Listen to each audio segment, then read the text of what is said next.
ya. Karena sore ini ya Detikers seperti yang tadi kita udah mention juga, kayaknya kita bakalan banyak-banyak nanya soal liburan kemana nih kita. Benar sih, tamu kita sore ini juga adalah orang yang ngurusin bidang pariwisata gitu ya. Ya, Utusan ya. khusus presiden. Kita akan ngobrol banyak soal itu di studio. Sekarang kita udah kedatangan Mbak Zita Anjani. Halo. Halo Mbak Zita.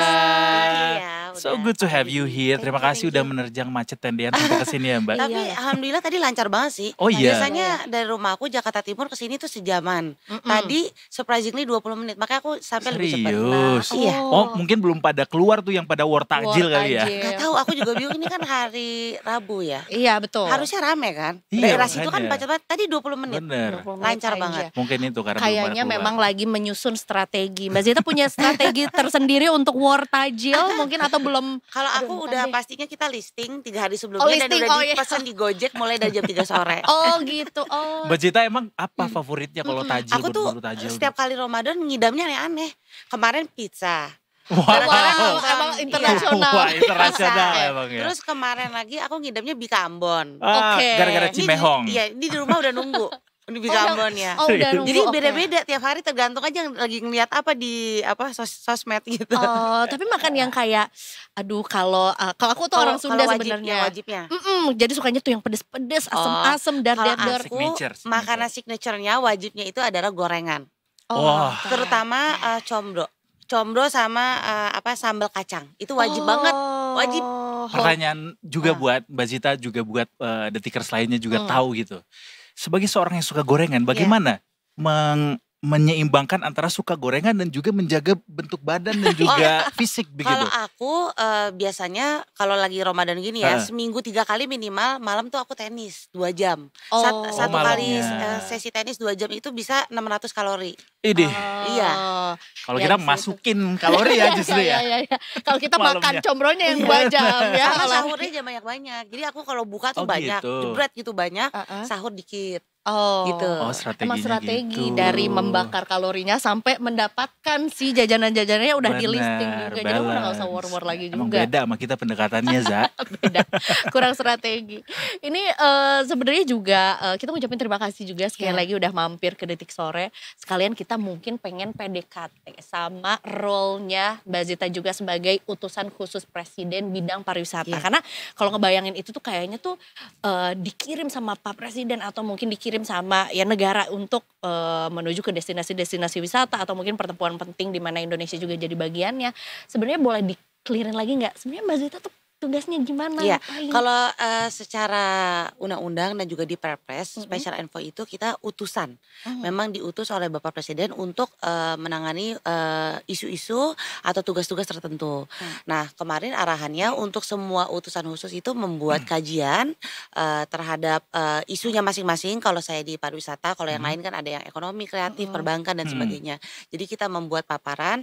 Nah, untuk menyiapkan paparan itu tentu saya harus tahu dong masalah di lapangan apa. Lalu kalau misalnya ada tantangannya ke depan, potensi pariwisata kita di mana, jadi itu yang kita lakukan, menyiapkan kajian paparan untuk Bapak Presiden. Selain itu tentunya sebagai Special Envoy, jikalau ada tugas-tugas khusus ataupun ya tadi seperti misi-misi khusus, tentu dikomunikasikan ke Special Envoy atau utusan khusus Presiden. Banyak juga ya tugasnya ya. Seru ya. Tapi mostly yang aku bayangin adalah jalan-jalannya juga. Berjumpa juga dengan tokoh-tokoh yang juga sama-sama ya mengembangkan pariwisata juga. Benar. Termasuk salah satunya yang lately adalah bersama dengan UN Yes, Tourism, UN Tourism. juga di Madrid ya Iya. Mbak ya. Apa yang Aku cerita dibahas sedikit ini? ya, boleh ya? Boleh. Jadi a couple of months ago aku ke Spain karena memang dapat undangan dari salah satu tourism exhibition terbesar di dunia, namanya Fitur. Nah, kenapa dia terbesar di dunia? Karena kalau misalnya kita tahu United Nations itu kan kebanyakannya di Switzerland. Kayak misalnya United Nations yang lain-lain yang headquartersnya lalu ada WHO dan sebagainya. Tapi khusus pariwisata itu di Spain. Kenapa? Karena Spain itu salah satu negara yang besar banget pariwisatanya. Ada Spain, France, lalu apa namanya Jepang juga ya. Jadi mereka negara-negara yang sangat besar pariwisatanya. Nah, UN Tourism itu adanya di Spain. Nah, di Spain juga itulah ada namanya exhibition pariwisata terbesar di dunia dan itu setahun sekali namanya Fitur. Nah, aku datanglah ke sana. Nah, kebetulan kita punya hubungan yang baik juga dengan Secretary General dari UN Tourism, Mr. Zurab. Di sana aku bertemu, arrange juga pertemuan di sana dan salah satu agenda yang kita bahas itu adalah saya juga kaget sih sebenarnya mereka tuh apresiasi banget loh sama pariwisata di Indonesia. Oh ya? Jadi buat orang asing itu yang terkenal di Indonesia tuh keindahan alamnya. Ya, jadi Tapi mereka nggak tahu Bali doang kan mereka sekarang? mereka tahu Labuan Bajo, mereka tahu Jogja. Nice. Iya, mereka tahu Jogja, Labuan Bajo, terus mereka tahu NTT. Alright. Jadi jadi di Fitur itu kan banyak banget orang yang mau ngunjungin Indonesia. Dan yang menjadi travel agentnya itu aku surprisingly bukan hanya orang Indonesia, malah banyak orang-orang Eropa. Jadi mereka tuh orang Eropa yang udah lama di Indonesia, terus mereka kembali ke daerahnya, mereka bikin travel. Bikin tour operator ke Indonesia. Iya gitu. Terus sekarang aku tanya kan ke sama yang tour operator yang bukan dari kita ya, dari luar ya. Banyaknya mau kemana gitu. Oh, banyaknya ada yang mau ke Jogja, ada yang mau ke NTT, Labuan Bajo, sama ke Gili. Dan tentu most of them mereka mau ke Bali, gitu ya. Gitu. Jadi pas aku tanya, oh banyak juga ya maksudnya orang-orang yang bukan Indonesia malah mempromosikan pariwisata ke kita. Berarti diplomat kita banyak juga bule-bule ya? Banyak, itu aku kaget banget. Dan mereka rata-rata itu yang mereka bisa udah stay lama di Indonesia, ya banyak di Bali, terus mereka cinta banget sama keindahan alam Indonesia, terus mereka ngajak orang untuk ke sana. Jadi pas aku ketemu sama UN Secretary General, pas saya tanya tentang Indonesia pariwisatanya gimana, yang juga dia sampaikan adalah ya saya dengar indah banget katanya alamnya gitu. Ada potensi-potensi yang bisa dikembangkan mungkin ketika ada pertemuan itu, Iya. Mbak Nah, Zita? jadi waktu ketemu sama UN Tourism itu saya tahu dia kan ngasih award atau semacam penghargaan kan ke Apresiasi ya. destinasi wisata terbaik di dunia. Alright. Saya tanyalah, gimana dengan Indonesia? Oh, apa kata dia? Oh iya, Indonesia tuh indah banget. Terus saya bilang, tahu nggak di Indonesia tuh punya banyak desa wisata. Karena kan Pak Presiden kan maunya pembangunan itu kan hilirisasi. Jadi nggak hanya di kota-kota besar, tapi juga ke kabupaten, provinsi yang terpencil-terpencil tuh mau juga ada pembangunan di situ. Terus saya tanya gimana tentang desa wisata di Indonesia, desa wisatanya keren-keren loh. Belum lama kita juga dapat award dari UNESCO kalau saya nggak salah.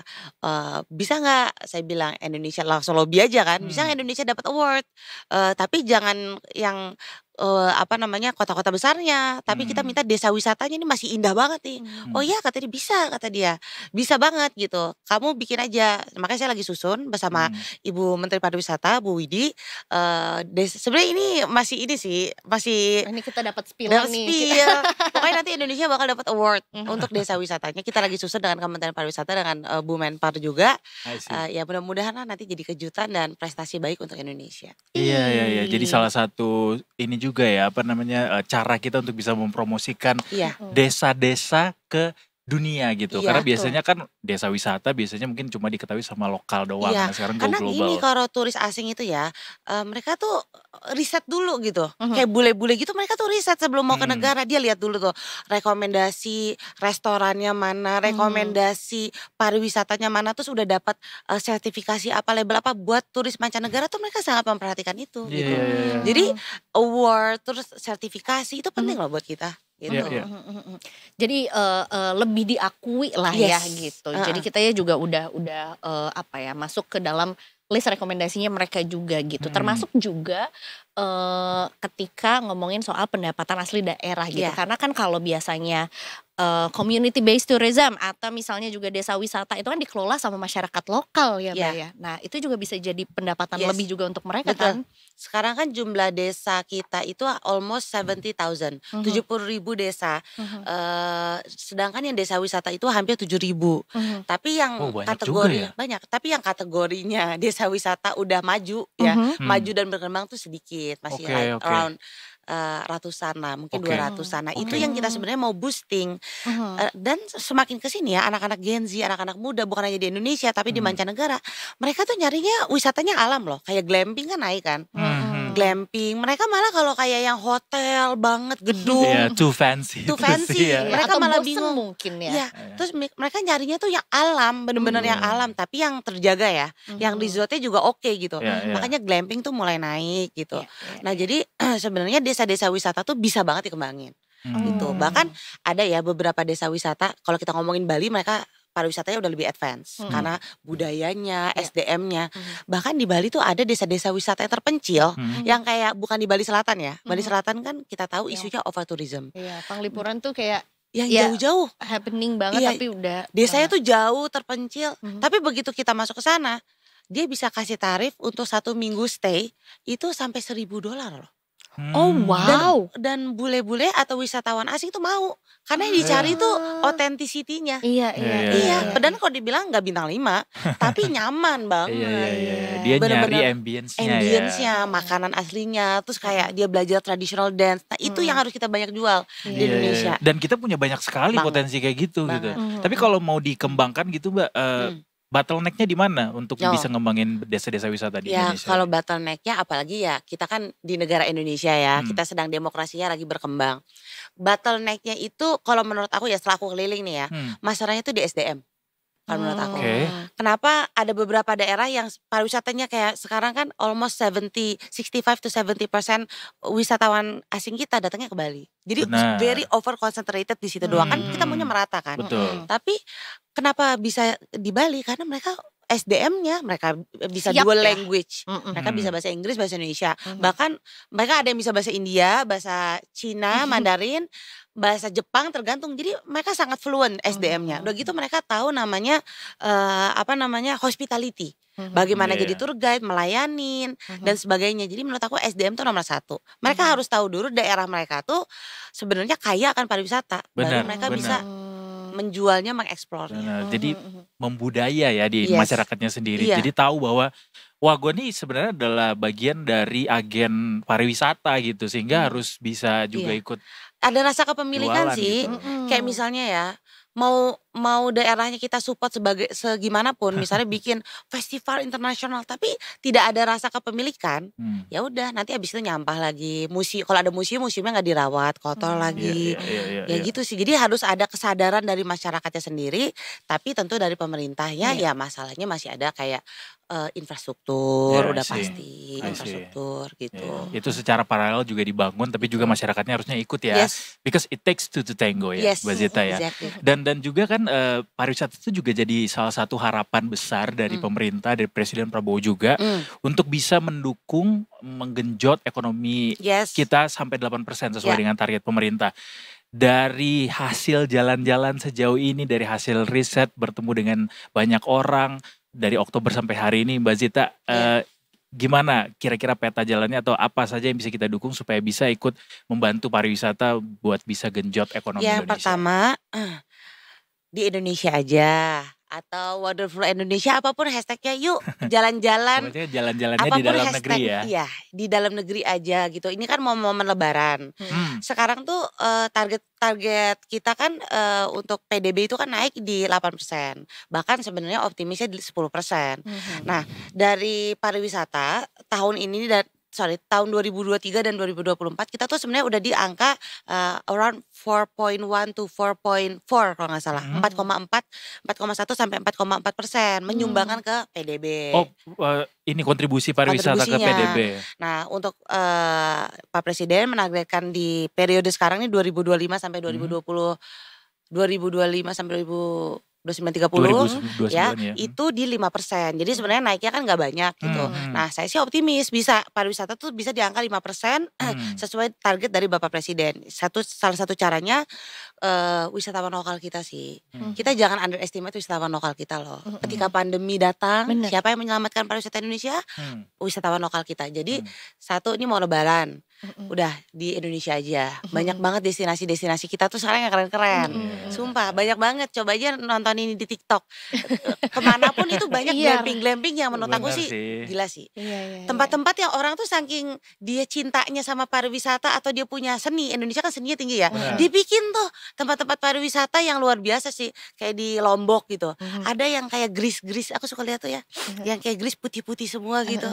Itu banyak banget sih di Indonesia. Iya. Jadi di Oh. Indonesia aja. Di Indonesia Benar, aja. Pangalengan tuh masih kurang bule menurut gua. Karena di situ glampingnya bagus-bagus Iya kan? di Pangalengan Iya. tuh. Kurang Gitu, bule itu biasanya. maksudnya masih Masih sedikit wisatawan wisatawan Karena mancanegaranya Indonesia tuh ya. kreatif. Mereka bikin Mhm. kayak Greece apa sih namanya yang putih-putih itu loh. Mhm. Iya, yang Santorini Aku, atau Iya, apa oh gitu. iya itu. Ya, tapi mereka bikin ala Indonesia, kreatif sih orang Indonesia. Aku tadi mikirnya soalnya Grease-nya John Travolta gitu. Bener, Grease Lightning. kejauhan Si jadul. Kak, beda. Santorini ya? Iya, Santorini betul. ya, Santorini. Itu loh, Gedung-gedung iya. yang Itu putih ada loh dari sekarang. atas. Benar-benar Aku kayak lihat di di Labuan TikTok. Bajo ya. Labuan Bajo, iya aku lihat di TikTok, sumpah. Aku pengen sih ke sana. Iya. Tapi lawan kita juga berat Mbak Zita, Apa tuh? karena di orang-orang kita juga sekarang kan banyak nih yang wisatanya keluar. Iya. Mungkin ini yang generasi-generasi milenial yang udah punya duit sendiri, Iya. terus dari dulu tuh pengen keluar negeri apa segala Iya. macam, dan bikin konten juga kan Yes. sekarang. Jadi kayak tantangannya jadi lebih berat ya Mbak Iya. Zita ya. Ya kalau menurut aku, Indonesia tuh lebih budget friendly. Really? Dan menurut aku ya makin ke sini indahnya dan asiknya sama aja sama luar negeri. Jadi sekarang balik lagi opsinya ke Gen Z sih. Kalau misalnya dia punya extra cash, ya kamu mau spending di luar negeri dapat 3 hari 4 hari, apa di Indonesia dapatnya lamaan 2 minggu. Terus sisa budgetnya bisa ditabung Iya, untuk iya. beli mobil listrik misalnya kan yang Iya. friendly ya kan.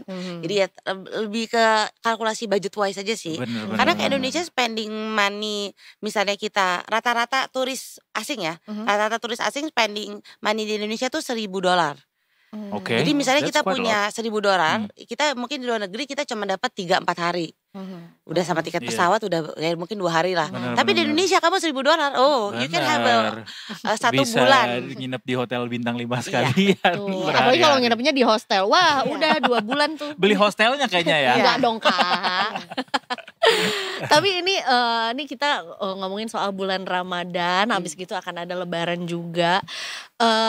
Ada tren yang mungkin kita perlu tahu nggak mengenai pariwisata Indonesia mungkin pariwisata halalnya Iya. atau mungkin yang kemarin sempat dibahas sama Mbak Zita juga. Jadi sebenarnya Indonesia itu mungkin orang nggak tahu ya.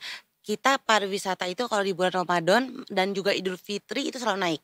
Kenapa? Karena kita nih ada namanya wisata religi sebenarnya. Kita kan majority Muslim. Nah, banyak orang-orang di kayak Middle East terutama, ya mereka tuh nggak punya privilege kenyamanan dan keamanan, ketentraman Ramadan di Indonesia. Karena biasanya negara-negara di Timur Tengah itu malah mereka apa sih lebih Iya, heboh ya keamanannya, ini. tingkat keamanannya, serangannya dan sebagainya itu malah meningkat. Jadi mereka lebih security-nya tuh lebih kayak was-was, jaga-jaga. Jadi di Indonesia lebih kusyuk gitu Lebih ya. khusyuk, lebih nikmat gitu kan. Jadi banyak orang-orang dari sana itu datang ke kita untuk menikmati aman, nyaman, damainya Ramadan. Karena justru di negara-negara Timur Tengah tuh malah kayak lebih wanti-wanti. Ya ada perang lah atau ada apalah, apa segala macem lah.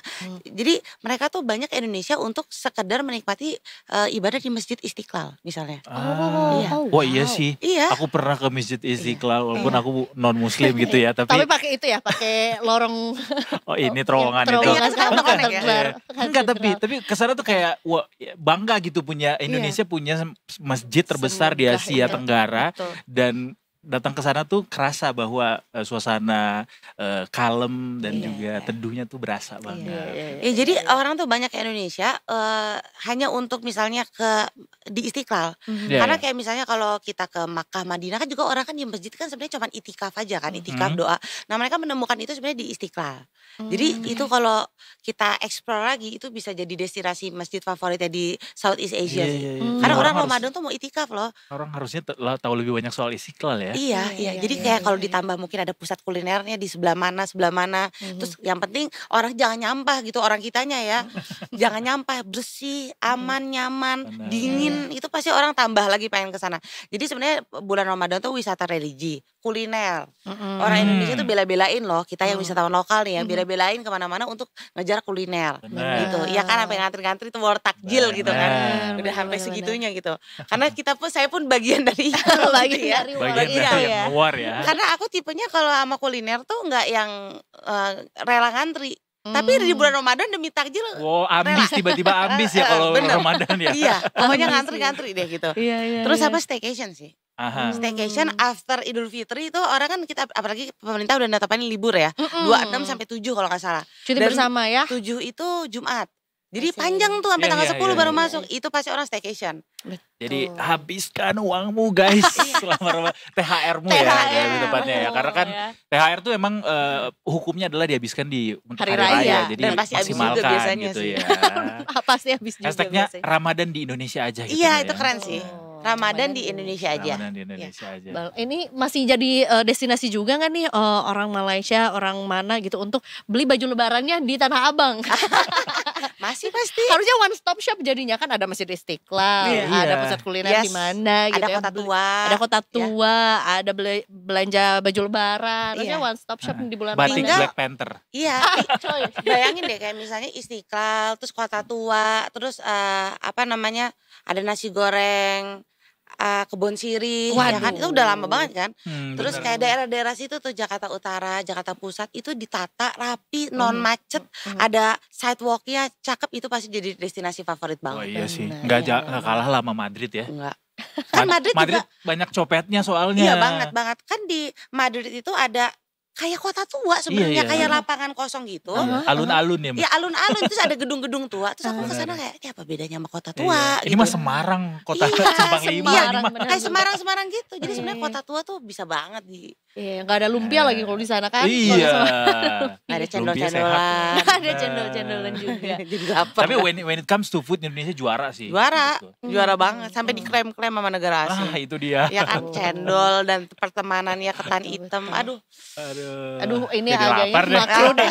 Kayaknya obrolannya udah mulai makro nih, jam-jam segini udah bahas-bahasnya makanan-makanan lagi berarti. Aduh. Berarti selain kitanya juga yang mungkin lebih mencari Aware. lebih banyak referensi liburan untuk di Indonesia aja gitu, ada yang disiapkan nggak sebetulnya sama timnya Mbak Zita atau mungkin sama negara kita juga biar bikin makin banyak lagi nih Gen Z yang udah liburnya di dalam negeri aja. pas banget. Promo sedikit boleh kan? Boleh, dong. banyak juga nggak Oke, apa-apa. kalau gitu jadi gini, Indonesia. Iya. aku baru launching sosial media Special Envoy Pariwisata, UKP Oke. Pariwisata. Di situ aku kasih rekomendasi, bahkan ada levelingnya. Ada yang UKP approve sampai di Indonesia aja. Oh, Jadi gitu. bisa mulai dipantengin sosial media dari UKP Pariwisata, karena tempat-tempat yang aku rekomendasi pasti itu udah aku udah kesana, ataupun kalau belum itu tim aku udah deep research di sana, dan pasti kita jamin kebersihannya di sana terjaga, eco friendly. Kita juga nggak mau ngasih rekomendasi tempat-tempat yang ya kalau kesana nanti teman-teman kecewa, aksesnya Iya kurang dong. atau nggak ada mungkin kotor apa. Jadi ada beberapa rekomendasi aku di UKP Pariwisata. Jadi kalau udah Yeay. approve tuh di kesana dijamin ya. Udah jamin. Iya. Ada Dijamin approve, pasti ada puas. Indonesia aja, ada beberapa tipe rekomendasi sih. Instagramnya apa Mbak tadi? UKP Pariwisata. UKP Pariwisata. Berarti P-nya 2 ya. Utusan khusus Presiden Pariwisata, Pariwisata. alright. UKP Pariwisata, di Nah, situ abis ini- cari deh. Abis ini nambah 1 juta followersnya. Amin. Aduh, amin. Tapi berarti Mbak Zita juga kalau Di bulan Ramadan tuh biasanya doa tuh Oh terkabul. iya, benar-benar. amin ya Allah. Amin ya Allah. Bener, Ya Rabbal manifesting Alamin. nih namanya. Amin. Justru aku mau nanya di tengah-tengah kesibukan gitu, nggak mungkin dong nggak pernah scroll Ih, TikTok pasti dong. atau sosial media. Sekarang tuh Gen Z lah, let's say, atau mungkin juga ya yang melek sosial media tuh sekarang kreatif banget untuk mempromosikan tempat wisata kan, Yes. gitu. Maksudnya Iya. kita Berlomba-lomba perlu orang Makanya Orang nanti aku bukan nanti, dari sekarang udah kayak misalnya sekarang tipe-tipe traveler itu kan banyak ya. Dan setiap negara beda-beda. Kayak misalnya di Amerika tuh banyak banget yang van life.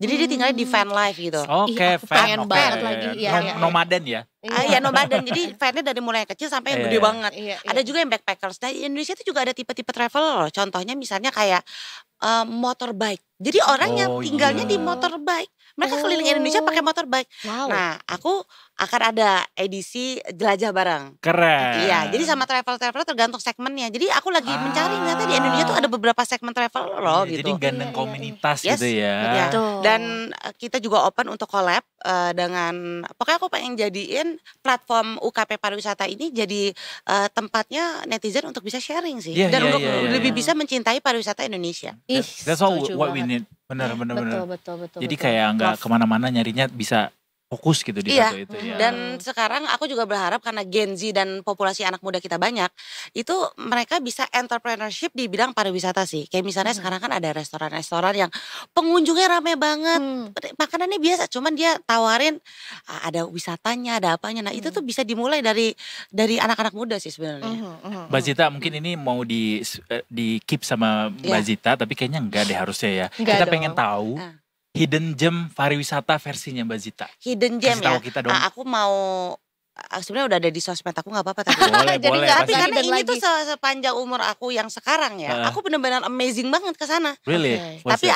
ada sedikit positif negatif di sosial media, tapi ya ini kontroversi. selalu ada Boleh. seperti itu. aku ya, rekomendasiin ke Singkawang. Singkawang. Di sana, di Singkawang itu ada, aku sebutnya Batu Alien. Banyak Oke. netizen yang nggak setuju, banyak juga yang setuju, tapi Ah, ya ini sebenarnya jadi aku baru pernah ngelihat batu segede gitu. Oke. Jadi mungkin menurut teman-teman norak banget sih batu Iya, doang, iya, iya, bukan glamping bukan. Tapi seriously, aku aja sampai kaget pas ke sana ada batu tuh. Iya, iya. Batunya segede gitu. Oh, Kalau iya, kamu iya, lihat iya, aslinya, itu aku sebut batu alien karena itu batunya cantik banget. Iya, iya, Dan aku mirip yang di bingung. Natuna, Belitung gitu Iya, ya. tapi aslinya Kayaknya bener-bener beda deh, ada Kak. warnanya, Lebih gede, iya, ada iya. macam-macamnya. Iya, iya. Aku sampai bilang ini siapa yang nurunin? Apa ini alien? Apa siapa? Gitu karena Oh, jadi Mbak Zita yang menamai batu alien. karena menurut aku itu batunya bener-bener dari luar angkasa sih. Iya, Iya, karena iya, nggak iya, kayak iya. batu-batu, Benar-benar. aslinya mengkilat-mengkilat gitu. Oh, glitter-glitter gitu. Iya, ya? ada pokoknya ada warnanya dia di situ, ada Iya, iya, hijaunya, ada birunya. Ya, kayaknya kalau malam dia memang bercahaya deh. Iya, makanya aku bilang itu kayaknya nggak mungkin dari pokoknya aku bumi yakin itu gitu sih ya, dari benda luar luar angkasa. gitu Pokoknya ya. itu keyakinanku Iya, gitu. iya. Itu Terserah kalau yang lain itu mikir kalau apa. dibelah kayak dalamnya ada alien sih. Iya, makanya aku sampai bilang, ayo peneliti siapa yang bisa neliti batu itu dari mana asalnya. Aku Oke. support dari UKP Pariwisata. Alright. Iya. Menarik nih teman-teman geologi ya kan. Karena cantik banget itu batunya. Jadi ke situ kalau mau. Selain Keren banget. nyari coipan di Singkawang bisa lihat batu Iya, alien ini makan coipan ya. Iya, Betul, benar. coipan. Sekalian lihat batu itu. Itu Sambil sih. memandangi. Aku amazed banget sama Seru, tempat itu. seru, Kita seru, catat. seru. Iya. Kita catat ya jadi Mumpung satu. diskon tiket pesawat masih berlaku nih. Betul. Jadi bisa Tapi harus war dimanfaatkan juga ya. sama yang mudiknya ke sana ya. Iya. Berarti Ada ya. satu lagi sih, boleh gak sih satu Boleh lagi? banget. 5 Apa lagi tuh? juga boleh sih. Tapi di Bali. Apa tuh? Tapi Balinya bukan Bali, Bali yang Utara. biasa ya. Mm-mm. Balinya itu di bawah kaki gunung Karangasem. Oke. Namanya itu desa, namanya itu Samsara Living. Samsara. Living. Oke. Kalau ada Pernah footage-nya dengar. nanti bisa dikasih lihat. Samsara Iya, iya, Living iya. itu indah banget. Indah banget udah. Itu kayak Bali zaman dulu tradisional. Oke. Bali zaman dulu tradisional indah Oke. banget. Dan di sana yang aku bilang tadi bisa belajar nari Bali, bisa Iya, iya. belajar bikin dodol Bali. Oh, ada Nice. museum juga di Indah sana banget sih. ya. Parah sih itu. Aku iya. kayak Seru, bukan seru, di seru. Bali Bener, hari bener. ini. Betul. Karangasem tuh emang banyak ngasih yang belum dieksplor sih. Betul, Dan betul, betul. Udah Namanya saatnya kita Samsara Living. menuju Di ke Bali Desa Utara ya. Jumutan. Nah, Iya. Karangasem. Samsara Living di Oke. situ ada melukatnya pasti. Iya. Mhm. Iya, iya, Iya, iya. ada tradisi-tradisinya gitu. Ada pembersihannya. museumnya Belum, juga. Belum. Coba udah. deh. Dibersihkan. Iya. Tapi aku gak kontenin kemarin. Datang lagi kali ya buat kontenin ya. Boleh, Zita, boleh, Mbak boleh. Zita kita sebenarnya pengen nahan Mbak Zita sampai 10 jam lagi. Tapi ya kayaknya Mbak Zita Capek ya, punya emang kegiatan gak mau juga buka ya. Bentar lagi puasa mau Mbak buka Zita. ya. Mau Iya. persiapan world takjil dulu. Buat takjil Bener. dulu. Tapi terima kasih banyak sudah Sama-sama. mampir ke sini dan kasih kita rekomendasi. Termasuk juga kasih kita semangat Seru. bahwa sebetulnya pariwisata Indonesia tuh kaya banget. Dan salah satu caranya untuk bikin PDB naik. Kemudian juga kita mendukung teman-teman yang juga community based tourism atau desa-desa pariwisata adalah dengan kitanya juga berkunjung dan mencintai pariwisata Indonesia juga Betul. gitu ya. Kita jadi tahu itu. Ambil bagian masing-masing gitu ya. Nice, Terima kasih Mbak Zita sekali lagi. Sama-sama. By the way, sebelum kita